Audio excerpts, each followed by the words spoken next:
जगद्गुरू तुकोबराय साहित्य परिषद महाराष्ट्र यांच्या वतीने नवरात्रोत्सवानिमित्त आयोजित जागर साहित्याचा नवदुर्गांच्या विचारांचा कर्तृत्ववान स्त्रियांचा या उपक्रमाचे उद्घाटन क्रांतिसिंह नाना पाटील यांच्या कन्या वीरांगना हौसाबाई पाटील यांच्या हस्ते चित्रफितीची कळ दाबून करण्यात येत आहे. सर्वांचे शिवस्वागत शिवस्वागत शिवस्वागत. मराठा सेवा संघ प्रणित जगद्गुरू तुकोबाराय साहित्य परिषद महाराष्ट्राच्या वतीने व नवरात्र महोत्सवाच्या निमित्ताने जागर साहित्याचा नवदुर्गांच्या विचारांचा कर्तृत्ववान स्त्रियांचा हा विशेष कार्यक्रम जगद्गुरू तुकोबाराय साहित्य परिषदेच्या अधिकृत फेसबुक पेजवरून दाखवला जात आहे. याचे आपणा सर्वांना सादर शिवनिमंत्रण आहे. हिंदवी स्वराज्य संकल्पिका राजमाता राष्ट्रमाता जिजाऊ महासाहेब ह्या आमच्या प्रेरणास्थान, बहुजन समाजाला अस्मिता, आत्मभान, आत्मसन्मान, आत्मशक्ती प्राप्त करून देणारी जगातील एक आदर्श मातृत्व असलेली महान स्त्री, स्त्री जगताचा आणि मानवतेचा सन्मान आणि गौरव म्हणजे राजमाता जिजाऊ होय. या राजमाता जिजाऊंना आम्ही विनम्र अभिवादन करून हा कार्यक्रम सादर करीत आहोत. त्याने आयोजित केलेल्या कार्यक्रमाचे मी उद्घाटन केले. जगद्गुरू तुकोबाराय साहित्य परिषद सांगली जिल्हा राज्य कार्यकारिणीच्या आदेशानुसार त्याच पद्धतीने पूर्ण राज्यभर नुकताच सुरू होणारा नवरात्र उत्सव, त्यासाठी म्हणून महाराष्ट्रातील ऐतिहासिक सामाजिक साहित्य क्षेत्रात इतिहास घडवणाऱ्या सगळ्या या नवदुर्गांचा, वेगवेगळ्या नवदुर्गांचा आणि मागच्या सप्ताहात झालेल्या जागतिक कन्या दिनाचं असं वेगवेगळं औचित्य साधून जगद्गुरू तुकोबाराय साहित्य परिषदेच्या वतीने आज आपण तो घटस्थापनेपासूनचा नवदुर्गांचा हा वेगवेगळा इतिहास घडवणाऱ्या असा वेगवेगळा विषय घेऊन आजचा हा कार्यक्रम आपण सुरू करतोय. आजच्या या कार्यक्रमात सरोजिनी बाबर हा विषय सांगली जिल्हा आपल्या समोर व्याख्यानानुसार आणि ग्रामीण अशा जात्यांच्या ओव्या या सगळ्याचं औचित्य साधून आपण हा कार्यक्रम संपूर्ण करतो. यासाठी प्रदेशाध्यक्षा डॉक्टर निर्मलाताई पाटील शिवमती यांना विनंती करतो आणि त्याच पद्धतीनं मानाच्या या सर्व मान्यवरांना विनंती करतो की त्यांनी दीपप्रज्वलन करून आजच्या कार्यक्रमाची सुरुवात करावी.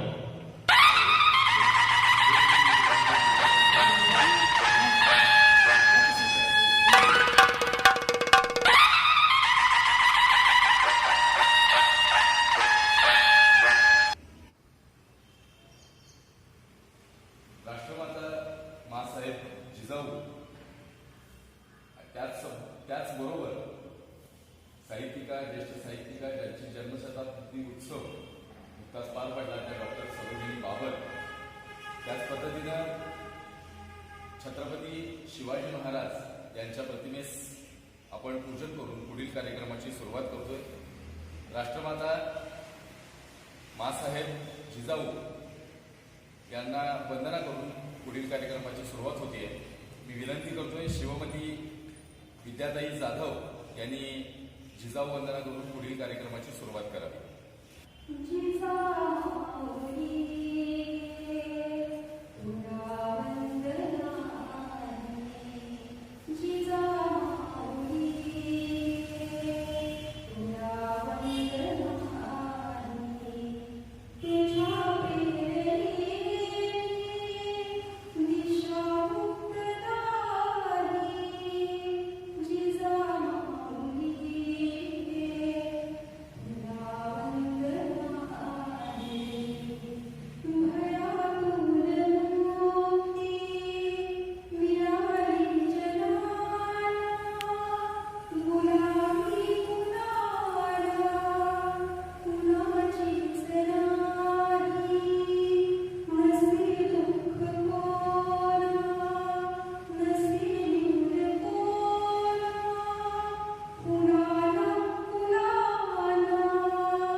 प्रदेश अध्यक्षा डॉक्टर निर्मलाताई पाटील जो उपस्थित आहेत, त्यांची नुकतीच जिजाऊ ब्रिगेडच्या राष्ट्रीय अध्यक्षपदी नियुक्ती झाली.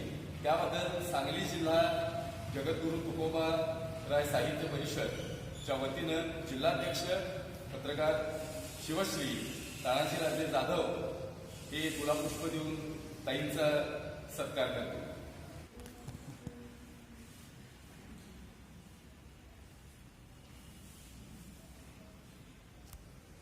क्रांती वीरांगना हौसाक्का पाटील यांच्या हस्ते या संपूर्ण 9 दिवसांच्या कार्यक्रमाचं उद्घाटन या ठिकाणी संपन्न झालेलं आहे. मी प्रथमतः आम्हा सर्वांचे मार्गदर्शक मराठा सेवा संघाचे संस्थापक पुरुषोत्तम खरेकर साहेब, मराठा सेवा संघाचे राष्ट्रीय अध्यक्ष कामाजी पवार साहेब, महाराष्ट्र प्रदेशाध्यक्ष इंजिनियर विजय घोगरे साहेब, तुकोबाराय साहित्य परिषदेचे राष्ट्रीय अध्यक्ष प्राध्यापक डॉक्टर अशोक राणा, त्यानंतर सेवा संघाचे कार्याध्यक्ष अर्जुन तनपुरे साहेब, महासचिव मधुकर मेहरेकर साहेब आणि जगद्गुरू तुकोबाराय साहित्य परिषदेच्या प्रदेश अध्यक्ष आणि ज्यांची नुकतीच जिजाऊ ब्रिगेडच्या राष्ट्रीय अध्यक्षपदी निवड झाली त्या डॉक्टर निर्मलाताई पाटील आज आपल्या बरोबर कार्यक्रमामध्ये उपस्थित आहेत. तर त्यांची राष्ट्रीय अध्यक्षपदी जिजाऊ ब्रिगेडच्या निवड झाली त्याबद्दल मी प्रथमतःच अभिनंदन करतो. त्याचबरोबर जगद्गुरू तुकोबाराय साहित्य परिषदेचे महासचिव बालाजी जाधव साहेब आणि आमच्या पुणे विभागाच्या विभागीय अध्यक्षा सुमनताई पाटील आणि मराठा सेवा संघाच्या सर्वच कक्षांचे अध्यक्ष पदाधिकारी या सर्वांचं मी या 9 दिवसाच्या नवरात्रोत्सवाच्या कार्यक्रमामध्ये सर्वांचं स्वागत करतो, मनपूर्वक स्वागत करतो. हा 9 दिवसांचा कार्यक्रम आपला असाच बहरत जाणार आहे. दररोज एका नवदुर्गेचा जागर असल्यामुळे बहरत जाणार आहे. ज्यांनी लोककलेची लोकसाहित्याची परंपरा जपली, ज्यांनी लोकसाहित्याचा खऱ्या अर्थानं जागर केला, ज्यांनी लोकसाहित्याला प्रोत्साहन दिलं आणि प्रसार केला, त्याचं लोकसाहित्याचं संकलन केलं, त्या डॉक्टर सरोजिनी बाबर यांचा विषय आपल्याला मिळालेला आहे. लोकसाहित्याचा जागर सरोजिनी बाबर या कार्यक्रमामध्ये मी पुन्हा एकदा आपल्या सगळ्यांचं करतो आणि आपला हा आजचा कार्यक्रम आहे. या कार्यक्रमामध्ये आता माझ्यानंतर प्रदेशाध्यक्षा डॉक्टर निर्मलाताई पाटील या मराठा सेवा संघ प्रणित जगद्गुरू तुकोबाराय साहित्य परिषदेची भूमिका मांडणार आहे आणि त्यानंतर मी ज्येष्ठ साहित्यिक डॉक्टर राजेंद्र माने हे लोकसाहित्याचा जागर डॉक्टर सरोजिनी बाबर या विषयावरती आपले विचार मांडणार आहे. तर त्यांचंही मी स्वागत करतो आणि त्यानंतर ज्या सरोजिनी बाबर यांनी लोकसाहित्याचा जागर केला त्यामध्ये मग जात्यावरची गाणी असतील, जात्यावरची गीतं असतील किंवा लोकसाहित्यातले अनेक प्रकार असतात. तर त्या अनुषंगाने जात्यावरच्या ज्या ओव्या आहेत त्याचं सादरीकरण या डॉक्टर राजेंद्र माने सरांच्या नंतर प्रबोधनानंतर करणार आहेत. त्या शिवमती यशोदा नलवडे आजी या गद्याच्या आमच्या ज्येष्ठ महिला आहेत, तर त्या सादरीकरण करणार आहेत. त्यांचंही मी या ठिकाणी स्वागत करतो. त्यानंतर सांगली जिल्हा तुकोबाराय साहित्य परिषदेच्या कार्याध्यक्ष श्रीमती मनीषा पाटील आणि श्रीमती मनीषा रायजादे, श्रीमती विद्या जाधव या सर्वांचं मी या ठिकाणी स्वागत करतो आणि पुढील कार्यक्रम सुरू ठेवा अशी विनंती. धन्यवाद. यानंतर आपल्यासमोर प्रदेशाध्यक्षा डॉक्टर निर्मलाताई पाटील त्या आपल्याला मार्गदर्शन करतात. तू दुर्गा, तू अंबा, तू भवानी निवृत्ती, तुझी प्रेरणा विश्वव्यापी, तू जिजाऊ स्फूर्तीदाती. राष्ट्रमाता राजमाता जिजाऊ साहेब, जगद्गुरू तुकोबाराय यांना मी प्रथम विनम्र अभिवादन करते. सर्वच महामानवांच्या कार्याला कर्तृत्वाला विनम्र अभिवादन. जागर साहित्याचा, नवदुर्गांच्या विचारांचा, कर्तृत्ववान स्त्रियांचा हा नवरात्र उत्सवाच्या निमित्तानं मराठा सेवा संघ प्रणित जगद्गुरू तुकोबाराय साहित्य परिषदेच्या वतीनं हा विशेष कार्यक्रम आम्ही आयोजित केलेला आहे. आधुनिक तंत्रज्ञानाची मदत घेऊन ऑनलाईन पद्धतीनं हा कार्यक्रम आपल्यासमोर सादर होणार आहे आणि या कार्यक्रमामध्ये आपल्या सर्वांचं मी शिवस्वागत करते. या कार्यक्रमाच्या उद्घाटक क्रांतिसिंह नाना पाटील यांच्या कन्या क्रांतीवीरांगना आदरणीय हौसाकाताई पाटील यांचं मी शिवस्वागत करते, त्यांना धन्यवाद देते. आमचे प्रेरणास्थान, मार्गदर्शक, आधुनिक युगातील युगपुरुष, मराठा सेवा संघाचे संस्थापक आदरणीय पुरुषोत्तम खेडेकर साहेब यांचं शिवस्वागत आणि त्यांना सस्नेह जय जिजाऊ. मराठा सेवा संघाचे राष्ट्रीय अध्यक्ष शिवश्री कामाजी पवार सर, महाराष्ट्राचे अध्यक्ष इंजिनियर शिवश्री विजयजी घुगरे सर, कार्याध्यक्ष प्राध्यापक अर्जुन तनपुरे सर, महासचिव मधुकर मेहकरे साहेब, त्याचबरोबर जगद्गुरू तुकोबाराय साहित्य परिषदेचे राष्ट्रीय अध्यक्ष प्राध्यापक डॉक्टर अशोक राणा सर, राष्ट्रीय सचिव दिलीप चौधरी सर, जगद्गुरू तुकोबाराय साहित्य परिषदेचे प्रदेश कार्याध्यक्ष प्राध्यापक डॉक्टर प्रभा काळे सर, उपाध्यक्ष सुरेश राऊत, सुनंदाताई जरांडे, महासचिव बालाजी जाधव सर, सहसचिव डॉक्टर स्वप्नील चौधरी, समन्वयक इंजिनियर कुणाल पाटील, संघटक सतीश हानेगावे सर, जगद्गुरू तुकोबाराय साहित्य परिषदेचे महाराष्ट्रातील सर्व पदाधिकारी, कार्यकर्ते, सदस्य सर्वांना सस्नेह जय जिजाऊ. मराठा सेवा संघाच्या इतर कक्षातील जे पदाधिकारी आहेत त्या सर्व पदाधिकाऱ्यांना सस्नेह जय जिजाऊ आणि त्यांचं शिवस्वागत करते. ह्या 9 दिवसाच्या कार्यक्रमामध्ये विविध वक्ते आपले विचार मांडणार आहेत. त्या वक्त्यांचं पण मी शिवस्वागत करते, त्यांना धन्यवाद देते. विविध साहित्य प्रकार, वेगवेगळ्या कला यांचं सादरीकरण करणारे कलाकार यांचंही शिवस्वागत. त्याचबरोबर फेसबुक पेजच्या माध्यमातून या कार्यक्रमामध्ये सहभागी होत असणाऱ्या सर्व बांधवांना सस्नेह जय जिजाऊ आपलं शिवस्वागत करते.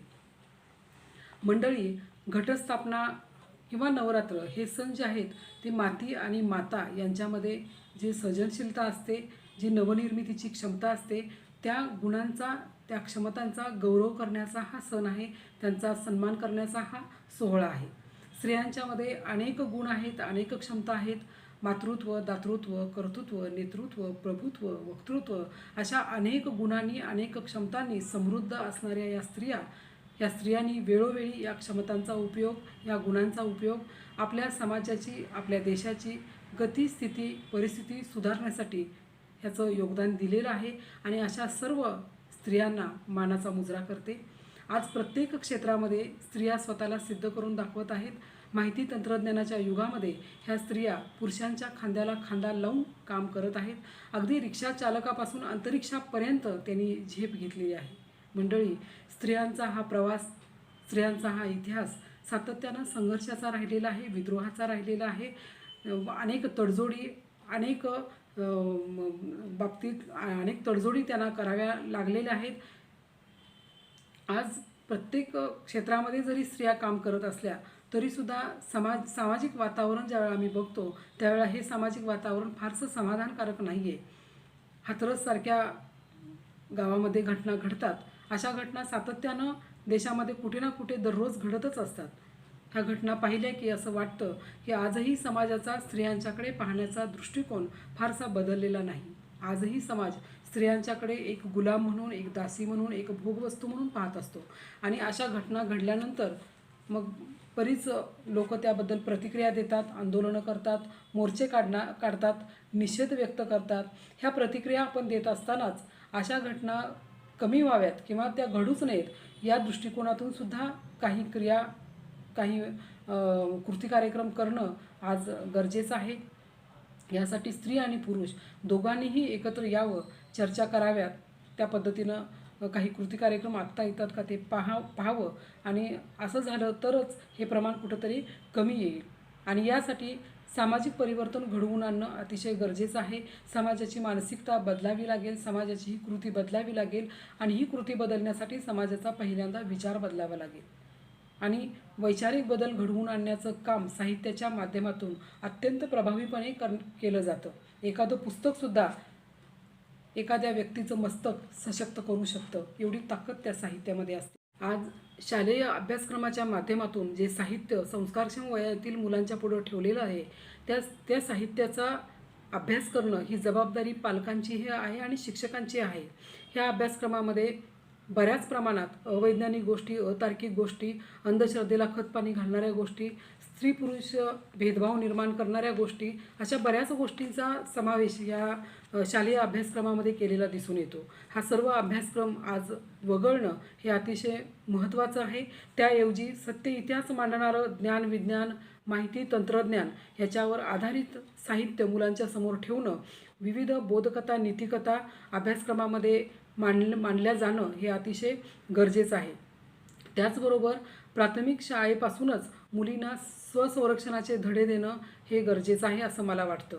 कारण आज इतिहास जर बघितला, जिजाऊंचा इतिहास असेल, ताराराणींचा इतिहास, अहिल्यामाता होळकर, सावित्रीमाईंचा इतिहास, ह्या महिलांना त्यांच्या लहानपणीच स्वसंरक्षणाचे धडे दिलेले होते, युद्धशास्त्राचं शिक्षण त्यांना दिलेलं होतं आणि त्यामुळं त्या इतिहास घडवू शकल्या, कर्तृत्व गाजवू शकल्या, धाडसी बनल्या, विज्ञानिष्ठ बनल्या.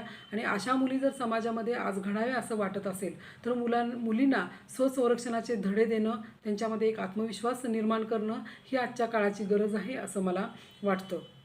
त्याचबरोबर प्रसारमाध्यमातून म्हणजे टी व्ही मालिका असतील किंवा चित्रपटामधून जे कथानक दिलेलं असतं ते कथानक महिलांचा अपमान करणारं असतं. वास्तवातील महिलांचे प्रश्न फारसे काही त्याच्यामध्ये मांडलेले आपल्याला दिसून येत नाही. आणि महिलांचं जे काही चित्रीकरण या माध्यमातून केलं जातं ते सुद्धा आक्षेपार्ह आहे. काही चुकीच्या गोष्टींचं चित्रण त्यामध्ये केलं जातं. याच्यावर कुठंतरी बंधनं आली पाहिजेत, मर्यादा आल्या पाहिजेत असं मला वाटतं. कुटुंबामध्ये सुद्धा आपण मुलांना वाढवत असताना स्त्री पुरुष भेद करणं, मुलगा मुलगी भेद करणं हे पहिल्यांदा बंद केलं पाहिजे. आमच्या मुलांचं विविध आजारांच्यापासून संरक्षण व्हावं म्हणून आपण त्यांची काळजी घेतो. शारीरिकदृष्ट्या ही मुलं सक्षम झाली पाहिजेत, सुदृढ झाली पाहिजेत म्हणून आपण विशेष प्रयत्न त्यासाठी करतो. मुलांना वेगवेगळे डोस, लसीकरण त्यांचं सातत्यानं आपण करत असतो. त्याच पद्धतीनं आमची मुलं मानसिकदृष्ट्यासुद्धा सक्षम झाली पाहिजेत, सुदृढ झाली पाहिजेत, विज्ञानिष्ठ झाली पाहिजेत, चिकित्सक झाली पाहिजेत. या उद्देशानं जाणून बुजून त्यांना काही अशा विचारांचे डोस देणं अतिशय महत्त्वाचं आहे. आणि हे काम करत असताना विशेषतः मुलांना घडवत असताना स्त्रियांनी, ज्या स्त्रियांच्या संपर्कामध्ये जवळजवळ ही मुलं 8-9 वर्षाची होऊपर्यंत असतात, घरातील महिलांच्या संपर्कामध्येच ही जास्त मुलं असतात आणि महिलांनी मग जाणून बुजून स्त्री पुरुष समानतेचा उत्कट विचार ह्या मुलांच्या मनामध्ये पेरला पाहिजे. प्रत्येक स्त्रीकडं हा मुलगा सन्मानानं कसा बघेल, स्त्रियांचा त्याच्याकडून कुठलाही अपमान होणार नाही, अशा पद्धतीचे संस्कार ह्या मुलांच्या मनामध्ये रुजवणं अतिशय महत्त्वाचं आहे. आणि मला खात्री आहे की अशा कुटुंबातून घडणारी जी मुलं आहेत ती त्यांच्या उभ्या आयुष्यामध्ये कुठल्याही स्त्रीचा साधा अपमानसुद्धा करणार नाहीत किंवा वाकड्या नजरेनं सुद्धा स्त्रियांच्याकडे बघणार नाहीत. आणि आज जगद्गुरू तुकोबाराय साहित्य परिषदेच्या माध्यमातूनच आज महिलांचा इतिहास आम्ही मांडण्याचा प्रयत्न करीत आहोत की ज्या इतिहासातून फक्त स्त्रियांनीच नाही तर समस्त समाजानं एक प्रेरणा घेतली पाहिजे आणि त्या पद्धतीनं स्त्रियांचं कर्तृत्व समजून घ्यावं ह्या उद्देशानं आज आम्ही हा प्रयत्न करीत आहोत. आणि ह्या 9 दिवसांच्या कार्यक्रमामध्ये 9 वेगवेगळ्या महामातांचा इतिहास, त्यांचा साहित्याचा आढावा घेण्याचा आम्ही एक प्रयत्न करीत आहोत. हे खूप संघर्षमय होतं. अनेक तडजोडी त्यांनी केलेल्या आहेत. व्यवस्थेच्या विरोधात ह्या महिलांनी आवाज उठवलेला आहे. यामधली पहिली महिला असेल अक्क महादेवी. अक्क महादेवींनी कन्नड साहित्यामध्ये महत्त्वपूर्ण योगदान दिलेलं आहे. त्यांची 430 वचनं प्रसिद्ध आहेत. जाचक रूढी परंपरा, अवैज्ञानिक बाबी यांच्या विरोधात अक्क महादेवींनी आवाज उठवलेला आहे. शब्दप्रामाण्यवाद नाकारून त्यांनी बुद्धिप्रामाण्यवाद स्वीकारल्याचं आपल्याला दिसून येतं. कारण कोणतीही गोष्ट कुठल्या ग्रंथांनी सांगितलेली आहे म्हणून किंवा पुस्तकातून आलेले आहे म्हणून, कोणी सांगितलेले आहे म्हणून मान्य न करता आपल्या बुद्धीला जे बरं वाटतं, आपल्या बुद्धीला जे पटतं तेच आपण आचरणात आणायचं, हा एक बुद्धिप्रामाण्यवाद अक्क महादेवींनी स्वीकारलेला आपल्याला दिसून येतो. आपल्या सर्वांना माहिती आहे की सर्वच स्त्रियांना शूद्र या वर्णामध्ये समाविष्ट केलेलं आहे. आणि दुसऱ्या ज्या कर्तृत्वान महिला आहेत त्या महदंब्यांचा जन्मच मुळात शूद्र या जातीमध्ये झालेला आहे. त्यामुळं त्यांचं जे काही तिथली जी त्यावेळची जी काही समाजव्यवस्था होती, त्यावेळच्या वेदना होत्या, त्यावेळेस स्त्री म्हणून त्यांच्या वाट्याला आलेलं जे काही दुःख होतं, ते दुःख, त्या वेदना, तो विद्रोह त्यांनी आपल्या साहित्याच्या माध्यमातून मांडलेला आहे. महदंबेने 3 पुस्तकं लिहिलेली आहेत आणि दुसरा एक नवीन काव्यप्रकार त्यांनी हाताळलेला आहे. त्यांच्यापासून त्या काव्यप्रकाराची सुरुवात झालेली आहे, ते म्हणजे ढवळे.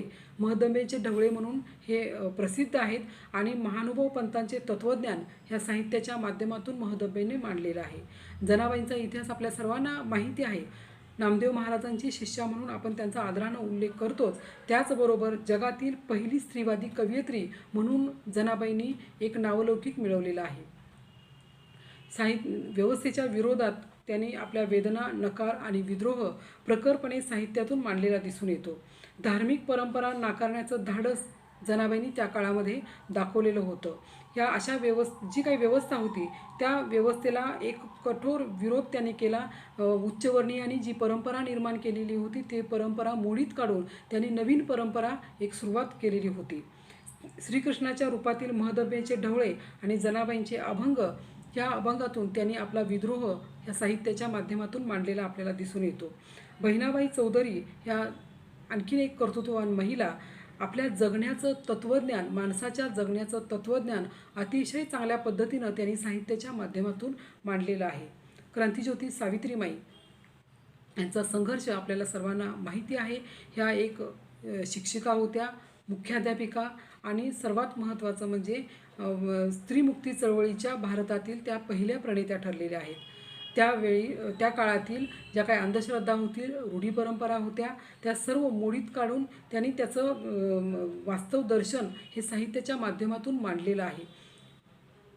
ताराबाई शिंदे ह्या पुढच्या कर्तृत्ववान महिला आहेत. ताराबाई शिंदेंचा इतिहास बुलढाणा जिल्ह्यातील ह्या महिला ताराबाई शिंदे ह्या कर्तृत्ववान महिला बुलढाणा जिल्ह्यातील त्यांचा जन्म आहे आणि स्त्री पुरुष तुलनात्मक अभ्यास करून 1882 साली त्यांनी हा प्रबंध मांडलेला आहे आणि स्त्रियांच्यावर होणाऱ्या अत्याचाराचा जगातील पहिला ग्रंथ त्यांनी जगासमोर आणलेला आहे. तानुबाई बिर्जे ह्या भारतातील पहिल्या महिला संपादक म्हणून त्यांनी नावलौकिक मिळवलेला आहे. महात्मा ज्योतिबा फुले यांचा सत्यशोधकी विचारांचा प्रभाव हा तानुबाई बिर्जेंच्यावर राहिलेला आहे आणि दीनबंधू या वर्तमानपत्राचं अत्यंत यशस्वीपणे संपादन त्यांनी केलेलं आहे. सरोजिनी बाबर, डॉक्टर सरोजिनी बाबर यांना आपण अक्का म्हणतो आणि ह्या अलीकडच्या काळातील कर्तृत्ववान महिला आहेत. नुकतंच त्यांचं जन्मशताब्दी वर्ष आपण साजरं केलं. लोकसाहित्याच्या शिवाय साहित्याचे सृजनत्व सिद्ध होत नाही हे अक्कांना माहिती होतं आणि म्हणूनच ही बाब लक्षात आल्यानंतर अक्कांनी सगळ्यात महत्त्वाचं काम कोणतं केलं असेल तर महाराष्ट्रातील लोकसाहित्याचं त्यांनी संकलन केलेलं आहे. त्यांनी ह्या साहित्याला एक अधिष्ठान मिळवून दिलेलं आहे. आज सरोजिनी बाबर हे अष्टपैलू व्यक्तिमत्व होऊन गेलेलं आहे. शांताबाई शेळके ह्या सुद्धा अलीकडच्या काळातील कवयित्री आहेत. एक प्रतिभासंपन्न कवयित्रीनं आपल्या कवितांच्या माध्यमातून स्त्रियांचं भावविश्व अतिशय चांगल्या पद्धतीनं मांडलेलं आहे. ह्या ज्या साहित्यिका आहेत ह्या साहित्यिका फक्त आजच्या साहित्यिकांचंच प्रेरणास्थान नाही तर तमाम महिला वर्गाचं त्या प्रेरणास्थान आहेत, आदर्शस्थान आहेत. आणि एक गोष्ट आपण लक्षात घेतली पाहिजे की कुटुंबामध्ये प्रत्येक स्त्री ज्या वेळेला धाडशी असते, विज्ञानिष्ठ असते, कणखर असते, अशी कुटुंबच पुढं जात असतात. अशा कुटुंबाचीच प्रगती होत असते आणि उन्नती होत असते आणि घराघरामध्ये प्रत्येक कुटुंबामध्ये अशा स्त्रिया निर्माण व्हाव्यात म्हणून ह्या इतिहासातील ज्या काही कर्तृत्ववान स्त्रिया आहेत त्या स्त्रियांचा इतिहास सातत्यानं पुढं ठेवणं, मांडणं ह्या आजच्या काळाची गरज आहे. मराठा सेवा संघ असेल, मराठा सेवा संघाचे इतर कक्ष, जगद्गुरू तुकोबाराय साहित्य परिषद ह्या माध्यमातून आम्ही असे प्रयत्न सातत्यानं करत आलेलो आहोत आणि पुढेही करणार आहोत. आजच्या नवरात्री उत्सवाचा जो काही कार्यक्रम आहे हा 9 जिल्ह्यातून घेतला जात आहे. हे जिल्हे आहेत सांगली, उस्मानाबाद, कोल्हापूर, जालना, परभणी, लातूर आणि सातारा. विशेष म्हणजे ह्या जिल्ह्यातील जे काही पदाधिकारी आहेत हे पदाधिकारी नव्यानं जगद्गुरू तुकोबाराय साहित्य परिषदेशी जोडलेले आहेत. अगदी अलीकडच्या काही 1-2 महिन्यामध्ये यांच्या नियुक्त्या झालेल्या आहेत आणि अतिशय आणि हा त्यांचा जो प्रयत्न आहे हा पहिलाच प्रयत्न आहे. याबद्दल त्यांचं खूप खूप अभिनंदन आणि त्यांना मी सदिच्छा देते. हा कार्यक्रम दिनांक 17 ऑक्टोबरपासून 25 ऑक्टोबरपर्यंत सायंकाळी 6 ते 7 या वेळेमध्ये जगद्गुरू तुकोबाराय साहित्य परिषदेच्या अधिकृत फेसबुक पेजवरून आपल्याला दिसणार आहे, दाखवण्यात येणार आहे. या उपक्रमामध्ये आपण सर्वांनी सहभागी व्हावं, आपल्या प्रतिक्रिया द्याव्यात अशी मी आपल्या सर्वांना विनंती करते. पुनश्च एकदा सर्वांचं शिवस्वागत करते. सर्वांना धन्यवाद देते. जय जिजाऊ. निर्मलताईंनी आपली भूमिका मांडल्यानंतर लोकसाहित्याचा जागर डॉक्टर सरोजिनी बाबर या विषयावरती सातारचे ज्येष्ठ साहित्यिक प्रसिद्ध कथाकार डॉक्टर राजेंद्र माने सर यांनी आपले विचार मांडावेत अशी मी त्यांना विनंती करतो. नमस्कार. जगद्गुरू तुकोबाराय साहित्य परिषद सांगली यांच्या वतीनं नवरात्राच्या मध्ये जो साहित्यिक उपक्रम घेतला, साहित्य दुर्गेच्या विषयी सरोजिनी अक्कांच्या विषयी बोलायला मला निमंत्रित केलं, हा खरं मी माझा भाग्ययोग समजतो. सरोजिनी बाबर, ज्यांना आम्ही सगळेजण सरोजिनी अक्का म्हणतो किंवा सगळेच जण सरोजिनी अक्का या नावानंच ओळखतात, कारण अक्का नावामध्ये एक वेगळी आपुलकी आहे, एक वेगळा ओलाव आहे असं मला नेहमी वाटतं. आणि सरोजिनी अक्कांनी लोकसाहित्यात आणि लोकसंस्कृतीमध्ये जे काम केलं, ज्या कहाण्या, ओव्या, लोकगीतं, हुमाणं, म्हणी या सगळ्यांचं संशोधन केलं आणि जे आपुलकीनं आपल्यासमोर मांडलं, मोठ्या आत्मीयतेनं ते साहित्य जतन केलं, हे खरोखरच एका मोठ्या बहिणीचं काम आहे असं मला नेहमी वाटतं. सरोजिनी अक्कांशी एक वेगळा स्नेहबंध मला यासाठी सांगावासा वाटतो. माझं सगळं लहानपण जवळजवळ 12वीपर्यंत सांगली जिल्ह्यातल्या आष्टा या गावी गेलं आणि सरोजिनी अक्कांचं बागणी गाव हे आष्ट्यापासून अगदी जवळ 8-10 किलोमीटरच्या अंतरावर असणारं गाव होतं. माझं नशीब मोठं म्हणून सरोजिनी अक्कांना पाहण्याचा, त्यांची भाषणं ऐकण्याचा योग माझ्या भाग्यात आला. खरं तर बागणी गाव हे आडकित्त्यासाठी प्रसिद्ध असणारं गाव होतं, पण आणखीन एक प्रसिद्धी त्या गावाला जी लाभली ते लेखक कृपा बाबर, जे सरोजिनी अक्कांचे वडील होते आणि नंतर सरोजिनी बाबर यांचं गाव म्हणूनही बागणीला प्रसिद्धी लाभली. सरोजिनी अक्कांचा जन्म बागणीमध्ये झाला 7 जानेवारी 1920 साली. स्वातंत्र्यपूर्व कालावधी होता. वाळवे तालुका हा स्वातंत्र्य संग्रामासाठी प्रसिद्ध असणारा तालुका होता आणि हा स्वातंत्र्यपूर्वीचा काळ सरोजिनी अक्कांनी सुद्धा अनुभवलेला होता. त्यांची दडणघडण सगळी बागणीत झाली खरं तर. आणि मला नेहमी वाटतं की अक्कांच्यावर जे लोकसाहित्य किंवा लोकसंस्कृतीचे जे संस्कार झाले ते बागणीमधून झाले. बागणी ग्रामीण भाग, त्यावेळेच्या ग्रामीण भागातली स्त्रिया, मग त्यांच्या आजी असू देत, आई असू देत, शेजारपाजारच्या काकी, मामी, आत्या, कोणी असू देत, या सगळ्या स्त्रियांचा वावर त्यांच्या सभोवताली होता. आणि कदाचित मग दात्यावरच्या ओव्या असू देत, नागपंचमीची गाणी असू देत, लोकगीतं असू देत, ही कुठेतरी सगळी त्यांच्या लहानपणी त्यांच्या कानावर पडलेली होती आणि नकळत हा झालेला संस्कार होता. शिवाय वडील लेखक होते कृपा बाबर, त्यांच्याही आचार विचाराचा संस्कार त्यांच्यावर झाला. मला नेहमी वाटतं की आत्ताच्या नवीन पिढीला जातं म्हणजे काय, दात्यावरची ओवी म्हणजे काय, नागपंचमीला कसे झोके बांधले जातात, नागपंचमीला माहेरवाशिणी येतात सासरून माहेरला, झोक्यावर नागपंचमीची कशी काय गाणी म्हटली जातात, फेर धरून कशी गाणी म्हटली जातात, हदगा म्हणजे काय असतो, भोंडला म्हणजे काय असतो, श्रावणामध्ये सांगितल्या जाणाऱ्या कहाण्या कशा असतात, सोप्यावर एखादी ज्येष्ठ स्त्री किंवा आजी कहाण्या सांगत असते, त्या कहाण्यामधलं मोल काय असतं, त्या कहाण्यामधला संदेश काय असतो, हे सगळं आताच्या पिढीला थोडं कमी लाभलं असं मला वाटतं. शहरात तर त्याचं प्रमाण अगदीच कमी आहे. आणि अशा वेळी सरोजिनी अक्कांनी जे काम करून ठेवलेलं आहे, या कामाचं मोल मला फार मोठं वाटतं.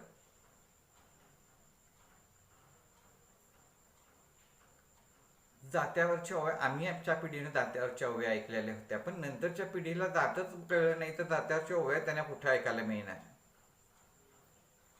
सरोज अक्कांनी काय केलं? अक्कांनी त्या गावोगावी जायच्या, ग्रामीण स्त्रियांना भेटायच्या. त्यावेळी फक्त छोटा टेप रेकॉर्डर एक त्यांच्याकडे होता, मला असं ऐकिवात आहे. आणि त्या टेप रेकॉर्डवर त्यांना त्या गाणी म्हणायला लावायच्या, दात्याच्या ओव्या म्हणायला लावायच्या. दात्या ईश्वरा तुला वडून पाहिलं, माऊलीचं दूध तुझ्या कारणी लावलं. अशा पद्धतीच्या एक प्रकारच्या स्त्रीवेदना ज्या दात्यावरच्या ओव्यातनं आल्या, अनेक ग्रामीण लोककथागीतामधून आल्या. सासरचं दुःख, माहेरचं सुख, सासरहून माहेरला जाणारी वाट, नात्यांचे अनेक वेगवेगळे अनुबंध जे स्त्री लोकगीतामधून आले. खरं तर त्या लोकगीतं कुणी लिहिली, एखादं कुणी लिहिली असं सांगता येत नाही. हे सगळं मौखिक वाङ्मय असं म्हटलं जातं. या पिढीकडून दुसऱ्या पिढीकडे जावं, एका स्त्रीकडून दुसऱ्या स्त्रीकडे जावं, अशा पद्धतीने ही सगळी गाणी, ह्या कहाण्या प्रसवत गेलेल्या होत्या. पण एक महत्त्वाचं होतं की ग्रामीण भागातल्या स्त्रीवेदनेच्या सुखदुःखाचा पदर या सगळ्या वाङ्मयामधून, लोकसाहित्यामधून आलेला होता. आणि ही वेदना उलगडून दाखवण्याचं,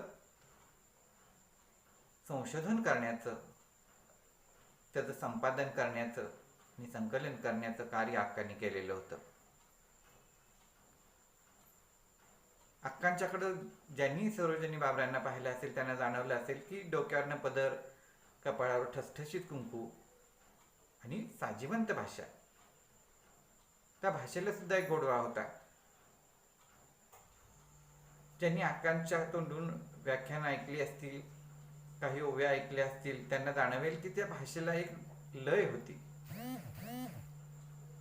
अक्कांचं अक्षरी खरं तर खूप सुंदर होतं. हे लोकसाहित्याची गोडी लागावी अशा पद्धतीचं लेखन अक्कांनी विपुल केलं.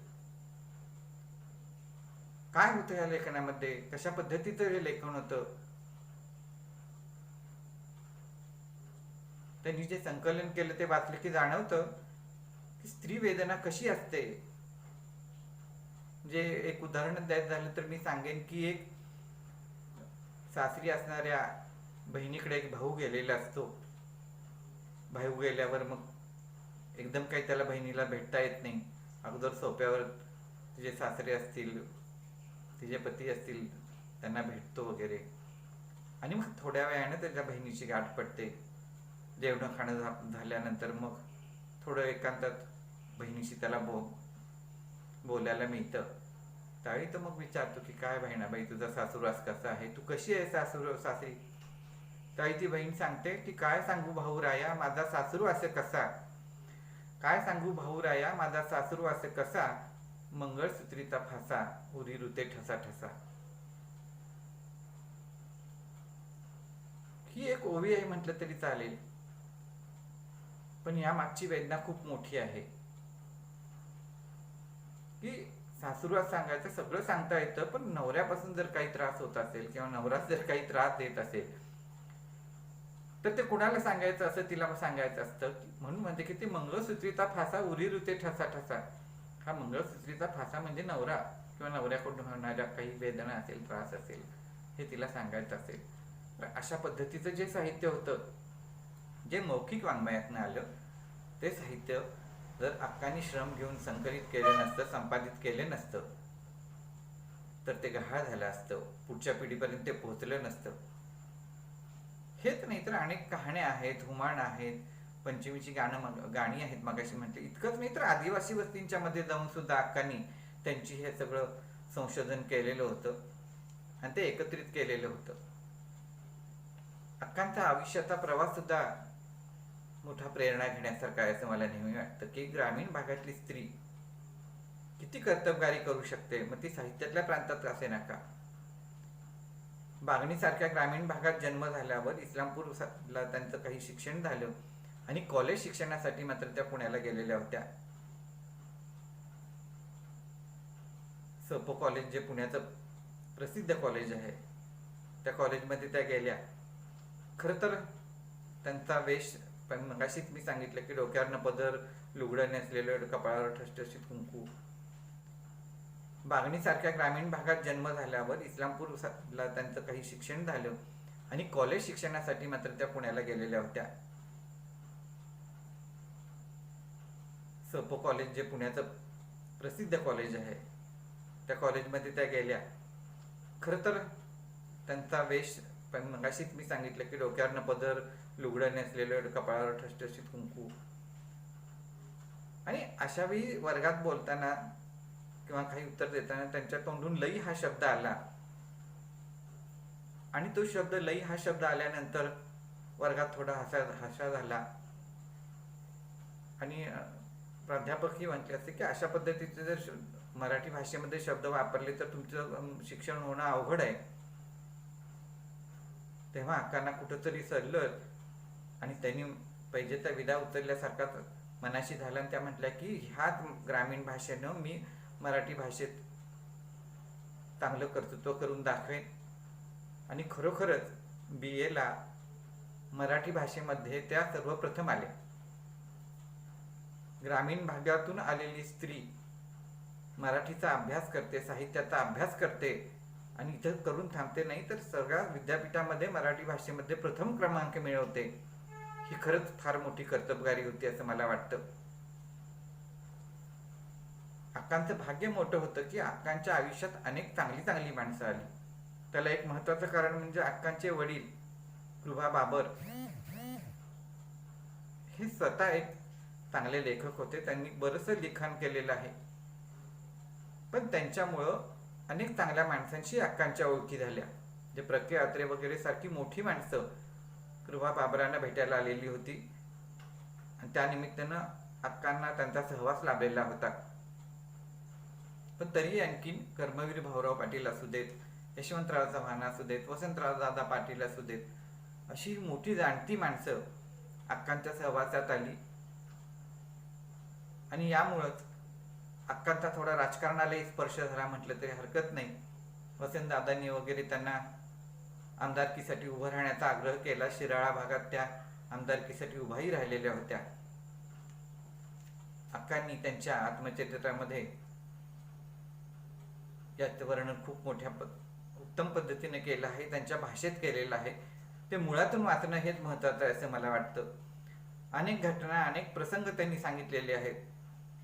अक्कांचा पाय खरं तर एका पायानं अक्का अधो होत्या, चालायला त्यांना थोडा त्रास व्हायचा, तो पायाचा वेदनाही व्हायच्या. अशा वेळी निवडणुकीसाठी त्यांनी केलेला प्रचार आणि त्यांनी सांगितलं की निवडणुकीच्या प्रचारात आमच्याच गाडीत आमच्याबरोबर आम्ही विरोधक सुद्धा असायचे. ते त्यांच्या प्रचाराला जायचे, आम्ही आमच्या प्रचाराला जायचो, पण गाडीत नाही एका जायचो. एक प्रकारचं चांगलं वातावरण मला वाटतं त्यावेळी राजकीय ह्याच्यामध्ये होतं. अक्कांनी सभा घेतल्या, ग्रामीण स्त्रियांशी सलगी केली. कोणीतरी आपलंच जाणतं माणूस बोलावं, जाणत्या बहिणीनं बोलावं, अशा पद्धतीने त्यांच्या सुखदुःखांना साथ घातली. आणि खरं आनंदाची गोष्ट म्हणजे अक्का त्यावेळी निवडूनही आल्या. मला वाटतं की यशवंतराव चव्हाण यांनी अक्कांच्या मधील ही साहित्य कर्तबगारी ही ओळखलेली होती. यशवंतराव चव्हाण स्वतः साहित्यिक होते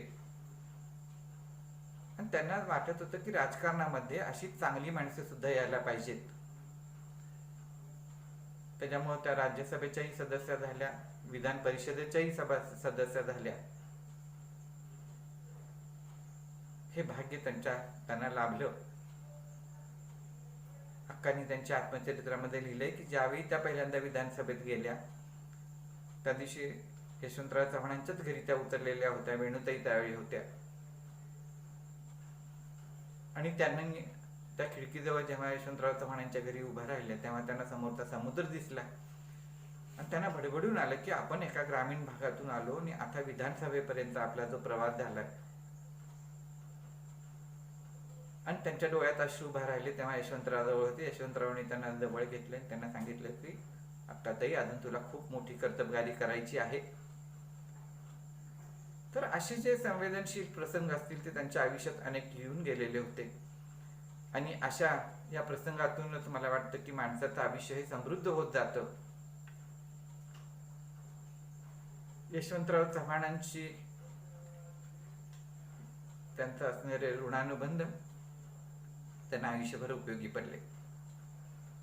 यशवंतराव चव्हाण का तर कर्मवीर भाऊराव पाटलांशी सुद्धा त्यांचे खूप चांगले ऋणानुबंध होते. त्यांनी एक प्रसंग सांगितलाय की त्या परीक्षेला जेव्हा गेल्या होत्या तेव्हा बाहेर परीक्षा संपल्यावर त्या बिनजेवता परीक्षेला गेलेल्या होत्या.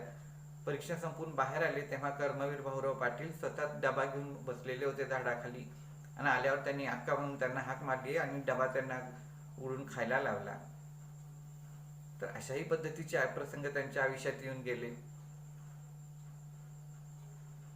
अण्णांच्या सारखा मोठा माणूस स्वतः जेवण घेऊन येतोय म्हटल्यावर धन्य होण्याचा तो क्षण होता. मला वाटतं की आयुष्यातले असे प्रसंग, आयुष्यात येणारी अशी चांगली माणसं याच्यामुळे जे कार्य निर्माण झाले अक्कांच्या हातून ते खूप मोठं कार्य निर्माण झालेलं आहे. अक्कांना गाण्याचं अंग थोडंसं होतं. अगदी शास्त्रशुद्ध जरी त्यांनी गाणं शिकण्याचा प्रयत्न केला नसला तरी गाण्याचा अंग होतं. गाण्याचा नाद, लय, सूर, गीत याची त्यांना जाणीव होती. त्यांच्या ओव्या म्हणायच्या त्या सुद्धा त्या एका लयीत आणि एका सुरात ओवी म्हणायच्या, त्यामुळे त्या कानाला ऐकायला छान वाटायचं. त्यांनी एक प्रसंग सांगितलेला आहे अक्कांनी सुद्धा की पुणे आकाशवाणी केंद्रामध्ये अक्कांची सलग लोकसाहित्य आणि लोकसंस्कृतीवरची एक भाषणांची मालिका होती. त्यासाठी त्या जात होत्या आणि एके दिवशी त्या भाषण देऊन जेव्हा बाहेर आल्या तेव्हा बाहेर आल्यावर त्यांना लावणी सम्राज्ञी सुंदराबाई भेटल्या. त्याही आकाशवाणीवर काही कार्यक्रमासाठी आलेल्या होत्या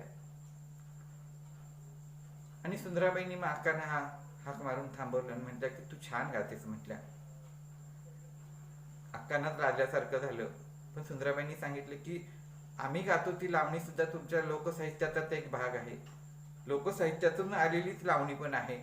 मग लावणीचे प्रकार, लावणीचे कशा पद्धतीनं गायले जाते अशा पद्धतीचं बोलणं किंवा अशा पद्धतीचं मार्गदर्शन त्यावेळी लावणी सम्राज्ञी सुंदराबाईंनी केलेलं होतं. आयुष्यभर अक्कांनी जे व्रत सांभाळलं ते लिखाणाचं व्रत सांभाळलं, संशोधनाचं व्रत सांभाळलं, संपादनाचं व्रत सांभाळलं. त्यांनी विपुल लेखन केलं. कथा लिहिली, कादंबऱ्या लिहिल्या, कविता लिहिल्या, पण त्याचबरोबर लोकसाहित्याची संपादनं सुद्धा केली. ही संपादनाची पुस्तकं म्हणजे छोटी छोटी पुस्तकं नाही आहेत, मोठमोठी पुस्तकं 700-800 पानाची अशा पद्धतीची ती पुस्तकं आहेत. आणि मला सांगायला आनंद वाटतो आणि एक ऋणही वाटतं की आमच्या पिढीतली माणसं जेव्हा लोकसाहित्यावर काही लिहायचा प्रयत्न करतात, लोकसाहित्याचा अभ्यास करायचा प्रयत्न करतात, तेव्हा मग सरोजिनी अक्कांनी लिहिलेली पुस्तकं असू देत, प्रभाकर मांडे असू देत, दत्ता भोसले असू देत, तारा भवाळकर आहेत, अशा जाणत्या माणसांनी जे लोकसाहित्यावर काम केलं, राची ढेऱ्यांनी भरपूर लोकसंशोधन करून लोकसाहित्यावर लिहिलेलं आहे. या जाणत्या माणसांनी जे केलेलं काम आहे हे आम्हाला खूप मार्गदर्शक म्हणून उपयोगी होतं.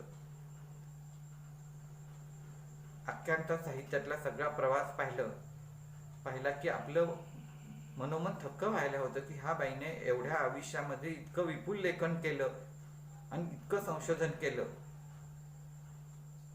हे कसं शक्य आहे म्हणून माणूसच चकित होतो असं मला वाटतं. अक्कांची कर्तबगारी क्षणोक्षणी जाणवते.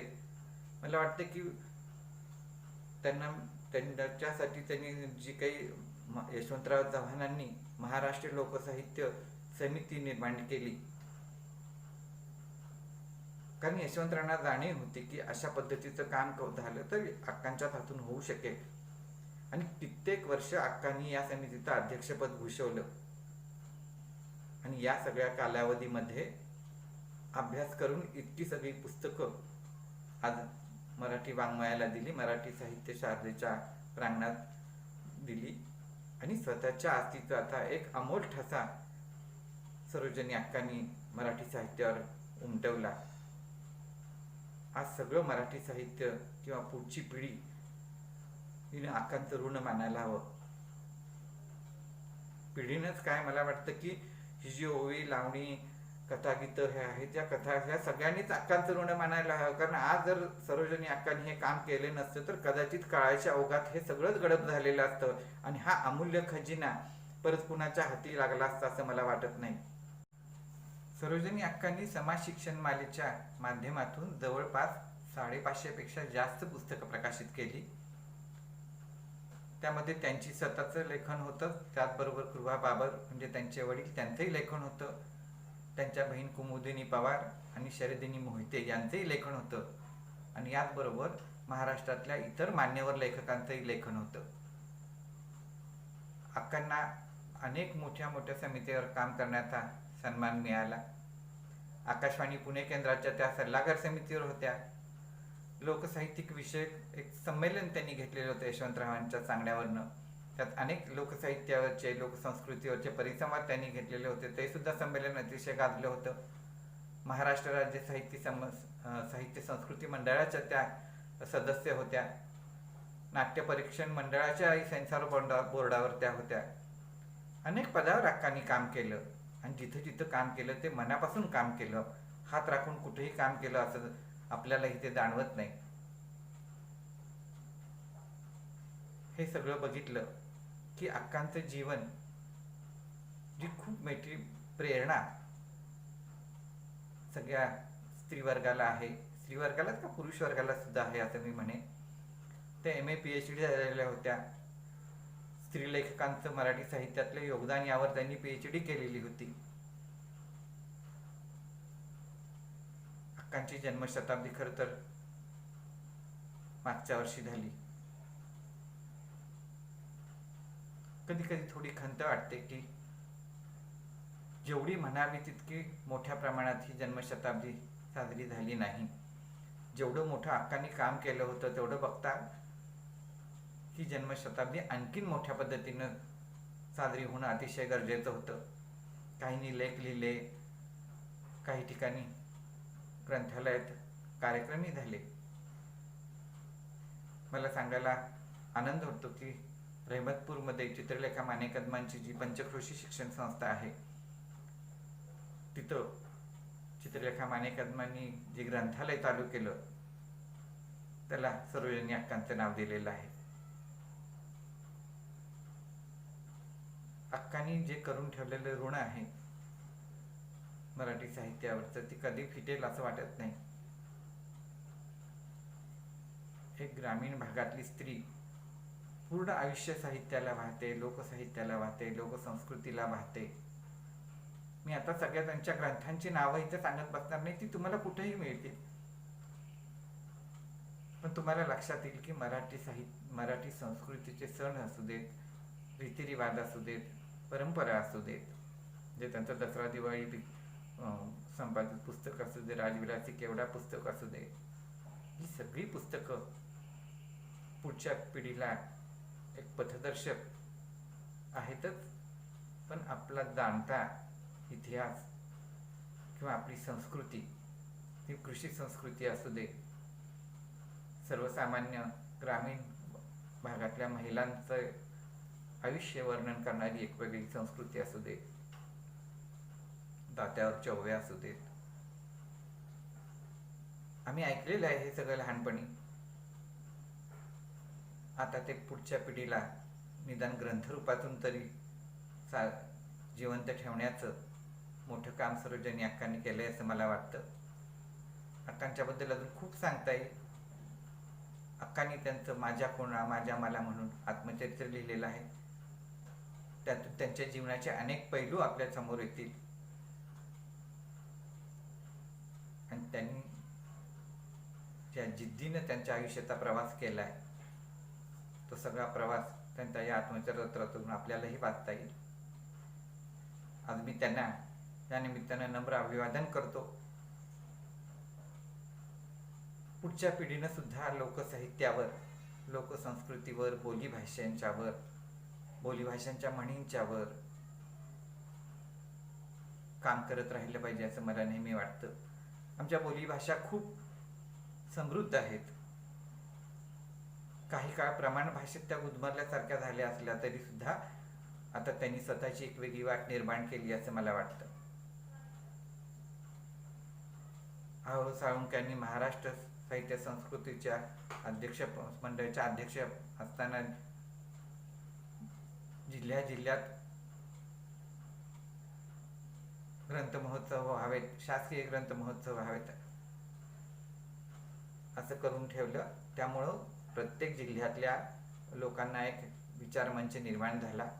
मला वाटतं की ह्या विचारमंचांच्यावरून ग्रंथ महोत्सवामधून नवीन पिढीनं सुद्धा लोकसाहित्य, संस्कृती, परंपरा, रीतिरिवाज या समृद्ध साहित्याचा मागोवा घेण्याचा प्रयत्न करावा. आणि हेच खरं अक्कांच्या कार्यकर्तृत्वाला खरा सलाम ठरेल असं मला वाटतं. अक्कांच्या साहित्याचा पुरेपूर आधार घेऊन आस्वादक पद्धतीनं मी सुद्धा लोकसंस्कृतीचा गाभारा हा ग्रंथ लोकसाहित्यावर लिहिला. मला वाटतं या पाठीमागं अक्कांचंच माझ्यावर असणारं एक ऋण आहे. आणि ह्या ऋणात राहून मी पुन्हा एकदा त्यांच्या स्मृतीला नम्र अभिवादन करतो. आणि संयोजकांनी मला त्यांच्या सरोजिनी अक्कांच्याबद्दल बोलण्याची संधी दिली त्याबद्दल त्यांचा मी मनापासून त्यांना धन्यवाद देतो. कारण एक माणसांचा डॉक्टर असून सुद्धा अशा पद्धतीच्या एका चांगल्या लोकसाहित्यकाच्या उपासिकेवर मला 4 शब्द बोलायला त्यांनी दिलं. नाही तर बऱ्याच वेळा हे मराठी भाषेच्या प्राध्यापकांच्याकडेच जातं, पण आज माझ्याकडे आलं म्हणून मला जास्त मोठा भाग्ययोग वाटतो. आणि म्हणून मी त्या संयोजकांना मनापासून धन्यवाद देतो. नमस्कार.